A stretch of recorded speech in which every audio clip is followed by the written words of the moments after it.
This is Heathen57, and this is going to be my first video. It's going to be in response to Go Green 18's fallacies aren't sexy. I can agree with that. But I'm also going to add some personal experiences that I've heard, read, and been subjected to that I guess you could say are common among most of the Christian right. And since where I live is the dead center of Christian right central, I get to hear a lot of this stuff. So let's start with scare tactics. We've all heard those people that telling you, you're going to go to hell. Well, that's something that every one of the people that are not in that particular group have heard from people. We can't do anything about it, but it just seems to be a real big hit with all of them. I think there also should be a subcategory into the scare tactics category or fallacy, and that should be called threats. These come from all sides of people, but usually it's the more insane ones that start out with it. It goes from everything from the God's gonna get you stuff, which you hear quite often, and then it goes to the more subtle stuff. I've heard people say that they think all atheists ought to be gotten rid of. I'll just rid the world of them if I could. Or one famous one that I've read on a forum quite often from a supposedly very Christian man. It says he really misses the days that the fags would go screaming down the street with all of the good guys chasing him down, going to teach him a lesson about staying in his proper place. And then, of course, my personal favorite, thou shalt not allow a witch to live. Considering how many witches I know that are really decent folks, we would end up losing an awful lot of good people. Then we come to the either-or argument.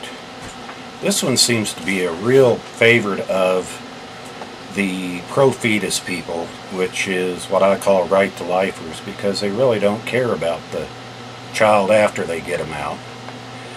But they always use this type of fallacy, and it's kind of demeaning to everyone when they do it. They'll tell you that if you're not exactly like them and supposedly pro-life, then you're a murderer and pro-death.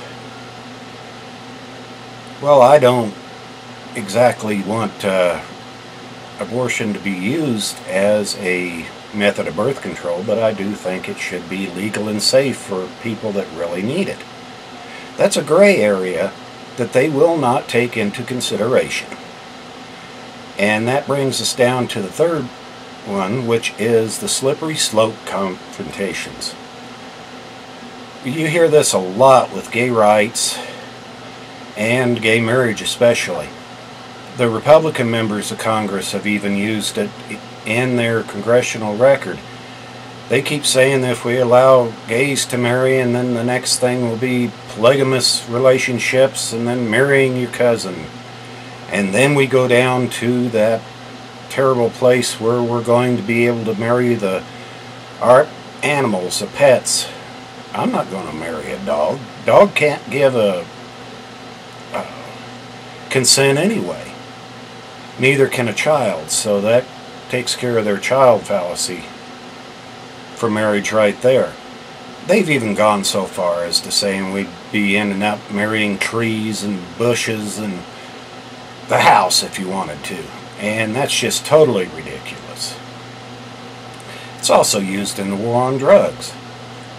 You know, we've all heard people say, especially the governments say that if we allow marijuana to be legalized and used, next thing we'll be legalizing heroin and crack, and then we're going to end up with a bunch of people that are not even going to do any work, and then we're going to put everybody on welfare.